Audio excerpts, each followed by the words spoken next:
Gulo lang ang dulot nito. Hindi na tayo natuto. Paulit-ulit na lang tayo. Namomroblema ako, medyo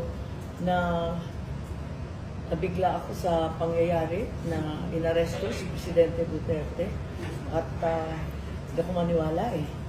Medyo nayanig ako masyado, kawawa naman si Presidente Duterte.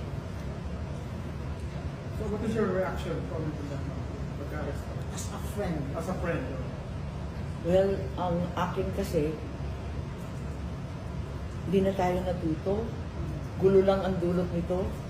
Hindi na tayo natuto. Etong paulit-ulit ay walang pakinabang sa mga naghihirap sa bayan ang bangayan ng politika. Parang naging siklo na tayo na ganito. Gumanda ba ang buhay natin dahil sa pamumulitika? Umasenso ba ang ating bansa? Hindi na tayo natuto.